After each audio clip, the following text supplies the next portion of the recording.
Welcome to my channel. आज हम लोग नोट करेंगे शॉर्ट आंसर टाइप क्वेश्चंस और ये होगा अपना chapter 16 electric current and it's chemical effects. और इसके पहले के जो वीडियोज़ हैं उसका लिंक आपको मिल जाएगा डिस्क्रिप्शन बॉक्स में, वहाँ से आप चेकआउट कर सकते हैं। फर्स्ट क्वेश्चन हमारे पास आता है और इसमें हम लोगों से क्या कहता है, ये तो पहले कह दिया है कि हम लोग को आंसर शॉर्ट में करना है। Okay, answer the following questions in brief. First question कहता है state the appropriate term used for a liquid और सॉल्यूशन विच कंडक्ट इलेक्ट्रिसिटी। वो जो हमारा लिक्विड है या फिर जो सॉल्यूशन है जो इलेक्ट्रिसिटी कंडक्ट कर लेता है उसको हम किस नाम से जानेंगे, ये हमको बताना है। अब यहाँ पे कुछ केमिकल चेंजेस भी हुआ करते हैं। जब हम लोग उससे इलेक्ट्रिसिटी पास करते हैं उस लिक्विड से, तो उस लिक्विड में कुछ चेंजेस भी होते हैं, वो केमिकल चेंज हुआ करता है। अब उस लिक्विड को हम लोग स्पेशल यहाँ पे नाम क्या देंगे जिससे इलेक्ट्रिसिटी पास हुआ करता है, तो इसका आंसर हमारा होगा इलेक्ट्रोलाइट। हम लोग उसको क्या बोलेंगे ना, इलेक्ट्रोलाइट। अब इलेक्ट्रोलाइट में यहाँ पे कुछ भी हो सकता है, जैसे कि हमारा हो सकता है NaCl का सॉल्यूशन। NaCl का सॉल्यूशन अगर हम लोग वाटर में बना लेते हैं, ठीक है, वाटर में अगर हमने डिजोल्व कर लिया है किसको, NaCl को, ठीक है, सोडियम क्लोराइड, तो ये जो हमारा सॉल्यूशन यहाँ पे तैयार हो रहा है, ये सॉल्यूशन हमारा एक इलेक्ट्रोलाइट की तरह काम करेगा। इसी तरह से आप कुछ दूसरा भी यहाँ पे ले सकते हैं, जैसे आप यहाँ पे ले लिए, हम यहाँ पे NaCl लिए हैं, आप कॉपर सल्फेट भी ले सकते हैं। फॉर एग्जांपल कि आपने क्या ले लिया, कॉपर सल्फेट, ठीक है, CuSO4। तो ये भी हमारा एक इलेक्ट्रोलाइट है। इसका जो सॉल्यूशन होगा हमारा वाटर में, वो इलेक्ट्रिसिटी को कंडक्ट करेगा। ओके, तो ये हम लोग जानेंगे कि कौन कौन से सब्सटेंसेस है, ये अपना दे रखा है कि कौन कौन सा हमारा इलेक्ट्रोलाइट है, ओके, जो इलेक्ट्रिसिटी को कंडक्ट करता है एक्वस सॉल्यूशन में। जब वाटर में उसको हम लोग डिजोल्व करते हैं ना, तो वाटर में डिजोल्व होने के बाद फिर वो उससे इलेक्ट्रिक करंट पास होने लगता है। और वो जो लिक्विड है उस लिक्विड को हम लोग किस नाम से जानते हैं, इलेक्ट्रोलाइट से जानते हैं, उसको हम लोग इलेक्ट्रोलाइट कहते हैं। अब एग्जाम्पल्स तो मैंने आपको बता ही दिए, और बुक्स में और भी एग्जाम्पल्स हैं, आप वहाँ से नोट आउट कर सकते हैं। नेक्स्ट हमारे पास जो क्वेश्चन आता है इसमें हमारे पास है, कहता है distinguish between a strong and weak electrolyte. देखिए अभी हमने इलेक्ट्रोलाइट का आंसर दिया था, अब यहाँ पे कहता है कि इलेक्ट्रोलाइट्स जो है ना वो टू टाइप्स के होते हैं। पहला तो हुआ करता है स्ट्रॉन्ग इलेक्ट्रोलाइट, दूसरा हुआ करता है वीक इलेक्ट्रोलाइट। अब दोनों के बीच हम लोग को क्या करना है, यहाँ पे डिफरेंस करने हैं, और यहाँ पे हम लोग को एग्जाम्पल्स भी देने हैं। तो चलिए हम लोग यहाँ पे आंसर नोट कर लेते हैं। हम लोग टेबुलर फॉर्म में आंसर लिखेंगे, एक तरफ हम लोग नोट कर लेंगे ये हमारा स्ट्रॉन्ग इलेक्ट्रोलाइट एक तरफ नोट करेंगे, और दूसरे तरफ हम लोग नोट कर लेंगे यहाँ पे वीक इलेक्ट्रोलाइट, ठीक है। तो अभी ना स्ट्रॉन्ग इलेक्ट्रोलाइट क्या होता है, जो इलेक्ट्रोलाइट है जिसको हमने यहाँ पे वाटर में डिजोल्व किया था ना, वो कम्प्लीटली अगर आयोनाइज हो जाता है, यानी पूरा का पूरा वो टूट जाता है आयंस में, तभी हम लोग उसको क्या कहते हैं, हम लोग उसको कहते हैं स्ट्रॉन्ग इलेक्ट्रोलाइट। अगर वो कम्प्लीटली आयोनाइज नहीं हो रहा है, ठीक है, तो वो हमारा अगर पार्शियली आयोनाइज हो रहा है तो उस कंडीशन में हमारा वो वीक इलेक्ट्रोलाइट हो जाएगा। अब यहाँ पे आयोनाइज होने का मतलब क्या हो रहा है ना, ये हम लोग को थोड़ा सा समझना पड़ेगा। जैसे कि हम लोग मान लेते हैं कि हमारा यहाँ पे NaCl क्या है ना, NaCl तो एक हमारा इलेक्ट्रोलाइट है, ठीक है। अगर हम यहाँ पे इसको वाटर में डिजोल्व करते हैं, मान लीजिए कि इसको हमने वाटर में यहाँ पे डाल दिया, तो ये सोडियम आयन जो कि पॉजिटिव है और प्लस यहाँ पे हमारा क्लोराइड आयन में ब्रेक करता है, ठीक। अब यहाँ पे अगर हमने एक मॉलिक्यूल को लिया हुआ है, तो ये हमारा क्या हो रहा है ना, हमको यहाँ पे एक सोडियम आयन दे रहा है, एक हमारा क्लोराइड आयन दे रहा है। तो ऐसा भी हो सकता है कि अगर हम यहाँ पे ज़्यादा नंबर में ले लें NaCl, तो जो हम ज़्यादा नंबर में लेंगे हो सकता है कि वो भी हमारा टूट जाए। जैसे मान लीजिए कि ये हमारा पहला मॉलिक्यूल है, NaCl का ये पहला मॉलिक्यूल है। अभी हम क्या करते हैं ना, हम दूसरा मॉलिक्यूल लेते हैं, क्योंकि जब हम वाटर में डिजोल्व करेंगे तो एक मॉलिक्यूल को तो नहीं डालेंगे, उसके बहुत सारे मॉलिक्यूल्स को डालेंगे। अब जितने सारे मॉलिक्यूल्स को हम डालेंगे, ठीक है, वो क्या होगा, सब के सब हमारा Na और Na प्लस और Cl माइनस में ब्रेक कर जाएगा। तो यहाँ पे हम लोग को ये ध्यान रखना है कि जितने भी हमने लिया है मॉलिक्यूल, वो सारे के सारे क्या होंगे ना, हमारे आयंस में ब्रेक कर जाएंगे। तो तो वो हमारा कहलाएगा स्ट्रॉन्ग इलेक्ट्रोलाइट। तो यहाँ पे NaCl जो होता है ना वो स्ट्रॉन्ग इलेक्ट्रोलाइट होता है, क्योंकि इसमें जितने भी हम लोग मॉलिक्यूल्स लिया करते हैं सॉल्यूशन में वो सारे के सारे हमारे ब्रेक कर जाते हैं, किसमें, आयंस में ब्रेक कर जाते हैं। लेकिन हम यहाँ पे जो दूसरा देख रहे हैं, हमारा जो वीक इलेक्ट्रोलाइट की बात हो रही है, वीक इलेक्ट्रोलाइट के केस में जितने मॉलिक्यूल्स हम लेते हैं सारे मॉलिक्यूल्स हमारे आयंस में ब्रेक नहीं करते हैं। उसमें से कुछ ही मॉलिक्यूल्स होते हैं जो आयंस में ब्रेक करते हैं और कुछ ऐसे मॉलिक्यूल्स होते हैं जो आयंस में ब्रेक नहीं करते, इसलिए उसको हम लोग कहते हैं यहाँ पे पार्शियली आयोनाइज हो रहा है। क्या हो रहा है ना, पार्शियली आयोनाइज हो रहा है। अब पार्शियली आयोनाइज में हमारा कौन कौन सा एग्जाम्पल आता है, तो ये हमारा ऑर्डिनरी टैप वाटर पहला तो है ही, दूसरा यहाँ पे हमारा है ऑक्जेलिक एसिड, आप यहाँ पे सिट्रिक एसिड भी लिख सकते हैं, आप यहाँ पे एसिटिक एसिड भी लिख सकते हैं। ठीक है, तो इसके एग्जाम्पल्स आपको बुक में बहुत सारे मिल जाएंगे। और इधर देखिए ये हमारा स्ट्रॉन्ग इलेक्ट्रोलाइट, इसका एग्जाम्पल क्या होगा, एक तो नाइट्रिक एसिड हो जाएगा, दूसरा कॉपर सल्फेट सॉल्यूशन हो जाएगा, और अभी मैंने यहाँ पे और भी एग्जाम्पल लिया था NaCl, इसका भी जो सॉल्यूशन होगा वो भी हमारा स्ट्रॉन्ग इलेक्ट्रोलाइट होगा। तो हम लोग ये समझ गए कि वीक इलेक्ट्रोलाइट के केस में जितने मॉलिक्यूल्स होते हैं सबके सब हमारे आयंस में ब्रेक नहीं करते, लेकिन स्ट्रॉन्ग इलेक्ट्रोलाइट के केस में जितने भी मॉलिक्यूल्स होते हैं वो सारे के सारे हमारे आयंस में ब्रेक कर जाते हैं। तो ये हमारा यहाँ पे कंप्लीट हो गया। नेक्स्ट हमारा जो क्वेश्चन आता है वो हमारा क्वेश्चन नंबर थर्ड होगा। थर्ड नंबर क्वेश्चन क्या है, देखिए यहाँ पे कहता है name the device that converts. हमको उस डिवाइस के नेम लिखने हैं जो कन्वर्ट कर देते हैं। अब किसको किस में कन्वर्ट करते हैं, तो पहला कहता है कि केमिकल एनर्जी को कन्वर्ट करता है वो इलेक्ट्रिकल एनर्जी में। तो केमिकल एनर्जी को इलेक्ट्रिकल एनर्जी में कन्वर्ट करता है, इसका डिवाइस का नाम क्या होगा। दूसरा है यहाँ पे मैकेनिकल एनर्जी को कन्वर्ट करता है इलेक्ट्रिकल एनर्जी में।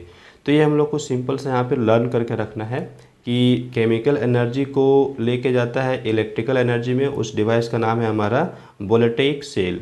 ठीक है, या फिर आप सिंपली यहाँ पे केवल सेल भी लिख देंगे तो भी आपका आंसर करेक्ट हो जाएगा। या फिर वोल्टेइक सेल लिख दिए, क्योंकि हमारा बुक में तो वोल्टेइक सेल की बात हुई है इसलिए हम यहाँ पे वोल्टेइक सेल लिखे हुए। लेकिन अगर कोई बच्चा केवल सेल लिखता है तो भी सही है, अगर कोई बैटरी भी लिख देता है तो भी आप वहाँ पे सही है।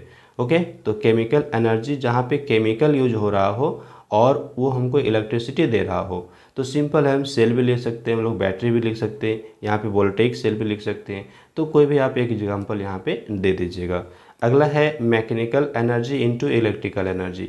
तो मैकेनिकल एनर्जी जहाँ पे हम कुछ बाहर से वर्क कर रहे हैं, अपने से वर्क कर रहे हैं और हमको क्या मिल रहा है ना, इलेक्ट्रिक करंट मिल रहा है, तो इसमें हमारा आता है जनरेटर। आपको ये ध्यान रखना पड़ेगा कि जनरेटर ही वो हमारा डिवाइस है जो मैकेनिकल एनर्जी को इलेक्ट्रिकल एनर्जी में लेके जाता है। ओके, ये हमारा कंप्लीट हो गया यहाँ पे थर्ड नंबर क्वेश्चन। अभी आता है फोर्थ नंबर क्वेश्चन, और यहाँ पे कहता है name the scientist who introduce the scientific word to the. अब यहाँ पे कौन से साइंटिस्ट हैं जो ये साइंटिफिक वर्ड को इंट्रोड्यूस किए हैं। अब कौन कौन से साइंटिफिक वर्ड है, तो यहाँ पे देखिए हमारे पास पहला जो साइंटिफिक वर्ड है इसमें है वोल्टेइक सेल, दूसरा है फेनोमेनन ऑफ इलेक्ट्रोलाइसिस और तीसरा है फेनोमेनन ऑफ इलेक्ट्रोमैग्नेटिक इंडक्शन। तो अभी ना हम लोग यहाँ पे फर्स्ट में जो हमारा है वोल्टेइक सेल, इसके बारे में डिस्कस किसने किया था, अलेसांद्रो वोल्टा। तो हम लोग यहाँ पे लिखेंगे अलेसांद्रो वोल्टा। और दूसरा जो हमारा है फेनोमेना ऑफ इलेक्ट्रोलाइसिस, इसका क्रेडिट किसको जाता है, ये जाता है माइकल फैराडे को। और एक और लास्ट है इलेक्ट्रोमैग्नेटिक इंडक्शन, इसका क्रेडिट भी माइकल फैराडे को ही जाता है। तो चलिए ये हमने यहाँ पे नोट कर लिया कि कौन से साइंटिस्ट ने कौन से टर्म को इंट्रोड्यूस करा था। ओके, अब हम लोग यहाँ पे मूव करेंगे नेक्स्ट क्वेश्चन, जो कि नेक्स्ट क्वेश्चन हमारा फिफ्थ नंबर होगा। अब यहाँ पे क्वेश्चन हमारा है, ये देखिए एक डायग्राम दिया हुआ है। ठीक है, आप डायग्राम यहाँ पे देख रहे हैं, ये डायग्राम हमारे पास दिया हुआ है। यहाँ पे देखिए हम लोग पढ़ लेते हैं। ये कहता है an electrode A is connected to the positive terminal while electrode B is connected to the negative terminal of the battery। Battery के नेगेटिव टर्मिनल से हमारा इलेक्ट्रोड B जुड़ा हुआ है, पॉजिटिव टर्मिनल से हमारा इलेक्ट्रोड A जुड़ा हुआ है। ये तो क्लियर है। आगे देखिए, यह शोन इन द डायग्राम, यहाँ पे डायग्राम में दिखाया गया है। अब यहाँ पे हम लोग डायग्राम देख लिए, इलेक्ट्रोड हमारा A रहा जो कि पॉजिटिव से जुड़ा हुआ है, इलेक्ट्रोड हमारा यहाँ पे B रहा जो कि हमारा नेगेटिव से जुड़ा हुआ है। ये तो क्लियर हो गया। अब यहाँ पे क्वेश्चन क्या कहता है, क्वेश्चन कहता है हम लोगों से give the names of the electrodes A and B. जो हमारा ए और बी इलेक्ट्रोड्स है उसका नाम क्या होना चाहिए। तो देखिए ये हमारा इलेक्ट्रोड ए है, ये पॉजिटिव से जुड़ा हुआ है तो इसको हम लोग एनोड नाम देंगे। क्या हम लोग यहाँ पे नाम देंगे? एनोड। और जो इलेक्ट्रोड बी है ये नेगेटिव पॉइंट से जुड़ा हुआ है, नेगेटिव पॉइंट से जुड़ा हुआ है, इसलिए इसको हम लोग नाम दे देंगे यहाँ पे कैथोड। ठीक है, तो हम लोग यहाँ पे नोट कर लेंगे, क्या हम लोग आंसर नोट करेंगे आंसर नंबर ए में इलेक्ट्रोड ए इसको हम एनोड बोल दिए, इलेक्ट्रोड बी इसको हम क्या बोल दिए? कैथोड बोल दिए। ये हम लोग को लर्न करना है कि नेगेटिव टर्मिनल से जो इलेक्ट्रोड जुड़ा हुआ है उसको हम लोग कैथोड कहते हैं, जो पॉजिटिव टर्मिनल से जुड़ा हुआ है उसको एनोड कहते हैं। बस इसको हम लोग ध्यान रखेंगे। और दूसरा जो क्वेश्चन यहाँ पे कहता है name the process associated with the circuit shown here.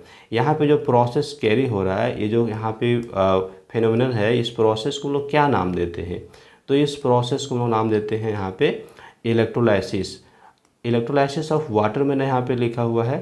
तो आप यहाँ पे अगर वाटर है, यहाँ पे देखिए लिखा हुआ है टैप वाटर, इसलिए मैंने यहाँ पे लिख दिया इलेक्ट्रोलाइसिस ऑफ वाटर। लेकिन अगर आप केवल इलेक्ट्रोलाइसिस भी लिखेंगे तो भी आपका आंसर सही हो जाएगा। ठीक है, केवल अगर इलेक्ट्रोलाइसिस भी लिखते हैं तो भी आंसर सही है, और फिर इलेक्ट्रोलाइसिस ऑफ वाटर लिखते हैं तो भी आंसर आपका गलत नहीं होगा। ओके, ये तो हमारा बी नंबर का हो गया क्वेश्चन। नेक्स्ट यहाँ पे सी नंबर पे है। सी नंबर पे क्या कहता है? कहता है name the gases produced at A and B. Electrode A पे कौन सा गैस प्रोड्यूस होगा और इलेक्ट्रोड बी पे कौन सा गैस प्रोड्यूस होगा, ये हमको बताने हैं। तो देखिए यहाँ पे हम लोग लिखेंगे एट इलेक्ट्रोड ए। जो इलेक्ट्रोड ए है ये हमारा पॉजिटिवली चार्ज है, इसलिए यहाँ पे हमारा ऑक्सीजन गैस प्रोड्यूस होगा। और जो इलेक्ट्रोड बी है वो हमारा नेगेटिवली चार्ज है, इसलिए यहाँ पे हमारा हाइड्रोजन गैस प्रोड्यूस हो जाएगा। ओके, अब यहाँ पे कैसे हुआ करता है, तो अभी मैं रिएक्शन थोड़ा सा आपको यहाँ पे बता देता हूँ कि रिएक्शन हमारा किस तरह से हो रहा होता है। ये देखिएगा हमारा ये वाटर है, ठीक है, वाटर है। जैसे हम इस पर इलेक्ट्रिक करंट दे दिए, ओके, इलेक्ट्रिसिटी हमने यहाँ पे दे दिया, तो जैसे इलेक्ट्रिसिटी दे देंगे ये हमारा हाइड्रोजन गैस और ये हमारा ऑक्सीजन गैस यहाँ पे अलग हो जाएगा। हम यहाँ पे जी का सिंबल लगा देते हैं। ठीक है, ये हाइड्रोजन गैस और ये ऑक्सीजन गैस हमारा निकल गया है। बैलेंस करने के लिए हम लोग यहाँ पे 2 पुट कर देंगे, यहाँ पर भी 2 पुट करेंगे, हमारा बैलेंस हो जाएगा। तो ये जो हमारा यहाँ पे गैस आप देख रहे हैं, ठीक है, ये हाइड्रोजन गैस ये हमारा कहाँ पे जा रहा है? ये हमारा हाइड्रोजन गैस जा रहा है एट ये हमारा जाएगा कैथोड पे। कहाँ पे जाएगा? कैथोड पे जाएगा। ठीक है, कैथोड पे जाएगा। कैथोड पे यहाँ पे कौन है? हमारा इलेक्ट्रोड बी है। ठीक, और दूसरा जो हमारा ऑक्सीजन है ये हमारा जाएगा at anode, at anode, anode पे जाएगा। तो यहाँ से क्लियर हमको दिख रहा है ना कि कैथोड हमारा कौन सा है? इलेक्ट्रोड बी है, और एनोड हमारा कौन सा है? इलेक्ट्रोड ए है। ठीक है, इलेक्ट्रोड ये हमारा एनोड है, इसलिए उस पर हमारा ऑक्सीजन गैस लिबरेट होगा, यहाँ पे हमारा हाइड्रोजन गैस लिबरेट होगा। कुछ इस तरह से हमारा रिएक्शन हुआ करता है। तो आपको यहाँ पे रिएक्शन लिखने के लिए नहीं बोला गया है, लेकिन चलिए मैंने यहाँ पे आपको बता दिया। ओके, इस तरह से हमारा क्वेश्चन नंबर 3 भी यहाँ पे कंप्लीट हो गया। नेक्स्ट हम यहाँ पे देखेंगे क्वेश्चन नंबर 6, और क्वेश्चन नंबर 6 में क्या कहता है? कहा गया है state the meaning of the terms. जहाँ पे टर्म्स आए हैं ना उसको हमको डिफाइन करने पड़ेंगे। अब यहाँ पे कौन कौन से टर्म्स आए हैं? तो 1 नंबर में है इलेक्ट्रोमैग्नेटिक इंडक्शन, बी नंबर पे है इलेक्ट्रोलाइसिस, सी नंबर पे है इलेक्ट्रोड्स, और डी नंबर पे है इलेक्ट्रो रिफाइनिंग ऑफ मेटल्स। आइए हम यहाँ पे 1 बाय 1 करेंगे। तो फर्स्ट में हम ए को यहाँ पे डिफाइन कर लेते हैं, इलेक्ट्रोमैग्नेटिक इंडक्शन। हम लोग इसका डेफिनेशन लिखेंगे the phenomenon of production of electricity bye a changing magnetic field is called electromagnetic induction. अब देखिए इलेक्ट्रोमैग्नेटिक इंडक्शन क्या हो गया ना, हम लोग इलेक्ट्रिसिटी जनरेट कर रहे होते हैं, और ये कैसे कर रहे होते हैं? तो मैग्नेटिक फील्ड को चेंज करके हम कर रहे होते हैं। अब मैग्नेटिक फील्ड हम कैसे चेंज कर रहे होते हैं, तो इसके लिए भी हमारा बुक में समझाया गया, एक्सपेरिमेंट अच्छे से दिया हुआ है उसमें, कि मान लीजिए कि हमारे पास एक कॉइल है। ठीक है, ये मैं यहाँ पे थोड़ा सा आपको डिटेल्स कर देता हूँ कि मान लिया जाए कि ये हमारा क्या है ना, एक यहाँ पे कॉइल है। ठीक है, ये हमारा कॉइल है। अब इसके सामने हमारा रखा हुआ है एक मैग्नेट। ठीक है, ये एन है और एस है। तो अभी ना यहाँ पे क्या हो रहा होगा कि इससे बहुत सारे मैग्नेटिक लाइंस, इस तरह से मैग्नेटिक लाइंस यहाँ पे इससे कट रहे हैं। किससे कट रहे हैं? कॉइल से कट रहे हैं। अब होता क्या है कि अगर हम यहाँ पे कॉइल को या फिर मैग्नेट को मूव करते हैं, जब हम मैग्नेट को इधर मूव करते हैं, ठीक है, तो यहाँ पे जो हमारे number of magnetic lines cut कर रहे हैं कॉइल से, उसकी संख्या चेंज हो जाएगी। तो जब तक ये मोशन में रहेगा तब तक इसमें चेंज होता रहेगा। तो उस कंडीशन में जो हमारा कॉइल है ना, जो हमारा यहाँ पे कॉइल है, कॉइल से हमारा क्या होता है ना, इलेक्ट्रिक करंट प्रोड्यूस होने लगता है। अब इसको हम मेजर करने के लिए यहाँ पे क्या करते हैं, गैल्वेनोमीटर लगा देते हैं। तो ये जो हमारा फेनोमेनन है इसको हम लोग कहते हैं इलेक्ट्रोमैग्नेटिक इंडक्शन। अब इसको डिटेल्स में आप देखेंगे, हमारे बुक में दिया हुआ है। ओके, नेक्स्ट यहाँ पे हमारा जो डेफिनेशन है, डेफिनेशन तुमको लर्न करना पड़ेगा। नेक्स्ट हमारा बी नंबर का है। बी नंबर पे कहता है इलेक्ट्रोलाइसिस क्या है, इसको हम लोग यहाँ पे डिफाइन करेंगे। तो इलेक्ट्रोलाइसिस क्या है, इलेक्ट्रोलाइसिस को हम लोग कैसे डिफाइन कर सकते हैं, हम लोग लिखेंगे the phenomenon of causing chemical change in an ionic solution by passing electricity is called electrolysis। जब भी हम लोग केमिकल चेंज लाते हैं, केमिकल चेंज किस में लाते हैं, कोई भी सॉल्यूशन हो सकता है, वो सॉल्यूशन हमारा जिसको हम इलेक्ट्रोलाइट कह रहे होते हैं, हम लोग जानते हैं ना कि इलेक्ट्रोलाइट से जब हम पास करते हैं इलेक्ट्रिसिटी तो केमिकल चेंज हुआ करता है। तो वो जो सॉल्यूशन है वो इलेक्ट्रोलाइट है, उससे जब हम लोग इलेक्ट्रिसिटी पास करते हैं तो उसमें केमिकल चेंज आता है, और इस जो घटना है इसको हम लोग क्या कहते हैं, इलेक्ट्रोलाइसिस कहते हैं। तो ये इलेक्ट्रोलाइसिस पे हम लोग समझ गए कि ठीक है, the phenomena of causing chemical change in an ionic solution by passing electricity. और नेक्स्ट हमारे पास आता है यहाँ पे सी और डी। तो सी को हम डिफाइन करेंगे और डी को भी हम डिफाइन कर लेंगे। तो आइए पहले हम यहाँ पे सी को डिफाइन करते हैं। हमारे पास है इलेक्ट्रोड्स। अब इसका डेफिनेशन कैसे लिखेंगे, इसको थोड़ा सा आपको ध्यान देना पड़ेगा कि इलेक्ट्रोड्स को हम कैसे डिफाइन करेंगे। हम लोग लिखेंगे अ मेटल, ये हमारा वो तो रॉड भी हो सकता है या तो फिर प्लेट भी हो सकता है। तो a metal either in form, in the form होना चाहिए, यहाँ पे अब दी छूट रहा है लगता है शायद, ठीक है। तो a metal either in the form of rod और प्लेट, वो हमारा मेटल जो है वो रॉड भी हो सकता है और वो हमारा क्या हो सकता है, प्लेट भी हो सकता है, ठीक है। ये आप समझ गए। तो a metal either in form of rod और प्लेट, ठीक है। ये हमारा है मेटल, मेटल किस फॉर्म में है, हमारा रॉड भी हो सकता है, प्लेट भी हो सकता है। ओके, आगे देखिए, through which an electric current enters, जिससे होकर के इलेक्ट्रिक करंट एंटर करता है, या तो फिर लीव यानी वहाँ से निकलता है, और लीव्स किससे, अन इलेक्ट्रिक सेल, इलेक्ट्रिक सेल से करंट उसमें जाता है, या तो फिर वहाँ से निकलता है करंट। दोनों ही घटनाएं हो सकती हैं, यहाँ पे दोनों बात लिखा हुआ है, एंटर्स और लीव्स, ठीक है। तो वो जो मेटल रॉड है, उस मेटल रॉड को हम लोग क्या कहते हैं, इलेक्ट्रोड कहते हैं। अब यहाँ किस पर्पस के लिए यूज़ करते हैं, तो फॉर अ स्पेसिफिक इलेक्ट्रोलाइसिस और सिमिलर एक्सपेरिमेंटल सेटअप। तो हम इलेक्ट्रोलाइसिस करने के लिए जिस रॉड का यूज़ करते हैं, या फिर आप ऐसा कहिए कि उसी के जैसा कुछ और भी हमारा यहाँ पे एक्सपेरिमेंटल सेटअप हो सकता है, जैसे एक्सट्रैक्शन ऑफ मेटल हो सकता है, या फिर आप इलेक्ट्रोप्लेटिंग कर रहे हैं, तो उस कंडीशन में भी आप यहाँ पे इलेक्ट्रोलाइसिस का ही यूज़ कर रहे होते हैं। और वहाँ पे जो आप रॉड यूज़ करते हैं ना, उस रॉड को ही हम इलेक्ट्रोड कहते हैं।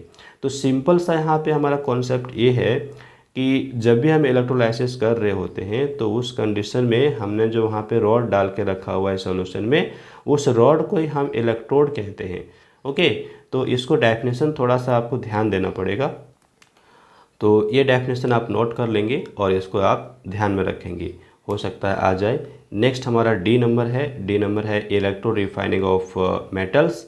इसको हम सिंपली लिखेंगे, it is the process of obtaining pure metal from the impure one by the process of electrolysis. देखिए, इलेक्ट्रोलाइसिस प्रोसेस का हम यूज करते हैं इम्प्योर मेटल से प्योर मेटल प्राप्त करने के लिए, और इसी को हम लोग कहते हैं इलेक्ट्रो रिफाइनिंग ऑफ मेटल्स। तो इसके बारे में हम लोग पढ़ लिए हैं चैप्टर में कि इलेक्ट्रो रिफाइनिंग क्या हुआ करता है और इलेक्ट्रोलाइसिस से कैसे उसको हम रिफाइन कर रहे होते हैं। चलिए, इसको हम ज़्यादा डिटेल्स में नहीं लेंगे अभी। अब हमारे पास जो नेक्स्ट क्वेश्चन है वो हमारा 7th नंबर है, जो कि लास्ट है, और यहाँ पे कहता है state 3 uses of phenomenon of electrolysis. जो इलेक्ट्रोलाइसिस है इसका हम कहाँ पे यूज करेंगे, हम लोग को ये बताने हैं। तो हम लिखेंगे यहाँ पे 3 uses of phenomenon of electrolysis are. पहला तो लिखना पड़ेगा हम लोग को extraction of metals from ores. जो मेटल के ओर्स होते हैं उससे हम लोग एक्सट्रैक्ट करते हैं, वहाँ पे हम लोग यूज करते हैं इसको, इलेक्ट्रोलाइसिस को। जैसे एग्जांपल में आप यहाँ पे ले सकते हैं कि जो सोडियम हमारा मेटल है, इसको हम लेते हैं कहाँ से, NaCl जो इसका होता है ना, और हमारा NaCl है, ठीक है। तो NaCl से हम सोडियम प्राप्त करते हैं, तो उस कंडीशन में हमको इलेक्ट्रोलाइसिस करना पड़ता है। चलिए ये डिटेल्स में लोग देखे हुए हैं चैप्टर में। नेक्स्ट है इलेक्ट्रो रिफाइनिंग ऑफ मेटल्स। जो मेटल्स हमारा प्राप्त हुआ है ना, उसको हम इलेक्ट्रो रिफाइनिंग करेंगे, यानी प्योरेस्ट फॉर्म में लाएंगे। इसमें हम कॉपर भी कर सकते हैं, जो हमारा कॉपर मेटल है इसको हम प्योरीफाई कर सकते हैं इलेक्ट्रो रिफाइनिंग प्रोसेस से। और दूसरा भी हमारा है एल्युमिनियम को भी हम कर सकते हैं। और बहुत सारे मेटल्स हैं जिसको हम इलेक्ट्रो रिफाइनिंग के ज़रिए प्योरेस्ट फॉर्म में प्राप्त कर सकते हैं। आगे है इलेक्ट्रोप्लेटिंग। जैसे एक हमारा कोई आर्टिकल है जो कि मेटल का बना हुआ है, सपोज कीजिए कि ये रिंग है, ठीक है। ये जो रिंग है ये हमारा मेटल का बना हुआ है। अब इस रिंग पे हम चाहते हैं ना कि एक दूसरा लेयर इस पर हम कोट कर ले। तो दूसरा लेयर अगर हमको कोट करना है तो हम उस प्रोसेस को कहते हैं इलेक्ट्रोप्लेटिंग, और ये हमारा इलेक्ट्रोलाइसिस से ही हो रहा होता है। तो यहाँ पे हमारे 3 यूजेज थे, इसको हमने इसको नोट कर लिया। और ये हमारा लास्ट क्वेश्चन था शॉर्ट आंसर टाइप का, सो हम लोगों ने यहाँ पे कंप्लीट कर लिया। So thanks for watching, have a glorious day head. Like this video, share with others and do subscribe my YouTube channel.